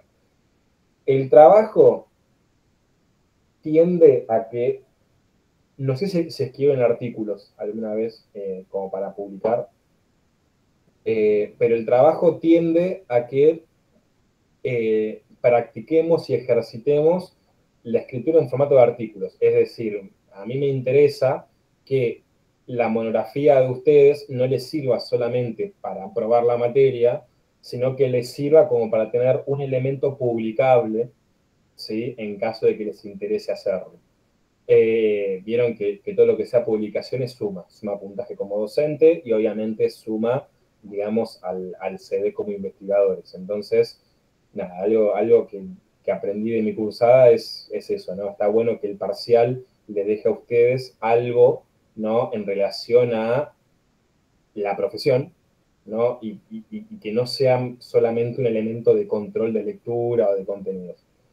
Entonces, bueno, básicamente eso. Uno de los ejes, en relación a lo que contó Gisela que le gusta o que le interesa, es, digamos, la visión urbana sobre la Edad Media, cómo va cambiando. Ahí claramente los textos de Pirén, de Holt, de Larroque, de Gelici van a ser claves, ¿no? Otro trabajo gira en torno a la importancia de las microcristianidades en todo este periodo. Hay los textos de Peter Brown, de Pat Sol, ¿no? Y demás también, bueno, de Hernández, por el lado de la implicancia de la guerra justa en la conformación de la sociedad. van a ser importantes, pero bueno, ya la semana que viene, cuando le dé la consigna, hablamos más en detalle. A mí lo que me interesa ahora era como adelantarles un poquito como para que sepan de qué va a ser y que no sea una sorpresa absoluta. No sé si me quieren preguntar algo sobre eso. Perfecto, estamos todos quemadísimos hoy. Bueno. Seguramente cuando lleguen las consignas surjan todas las dudas, pero por el momento seguramente. Igual voy a tratar de... Igual es como que vos más o menos ponele que, no sé, se nos ocurre un tema, nos podés más o menos orientar. Pueden esto con esto. Bien, sí, ahí... Como para que tenga alguna coherencia, ¿no? Que no empecemos a frutear porque después es una verdulería. Bien, sí, ahí viste en un punto clave que me estaba olvidando.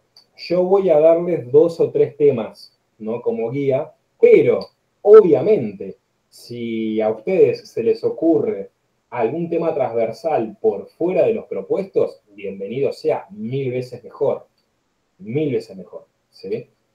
Justamente, o sea, a mí lo que me interesa es ver cómo ustedes piensan el contenido y qué pueden hacer a través de eso. Si se les ocurre un eje transversal, es 1000 veces mejor a seguir uno de los propuestos, ¿no? Pero sí, ni hablar. De hecho, siéntanse en total libertad una vez que estén las consignas, o antes también, ¿no? Si ya el tema, mandame un mail, con estos autores, ¿qué te parece? Y ahí, lo vamos charlando y demás. Inclusive, la idea es también pasarles algunos ejemplos del año pasado como para que se orienten en caso de que les sirva o les interese. Pero bueno, bien, Gisela, que lo dijiste, porque me estoy olvidando de ese detalle. Bueno, de mi parte, esto era lo que tenía para hoy. Así que bueno, los libero. Buen fin de semana. Y bueno, nos vemos ya la semana que viene con las consignas del parcial. Buen fin de, gente. Gracias, buen fin de... Nos vemos.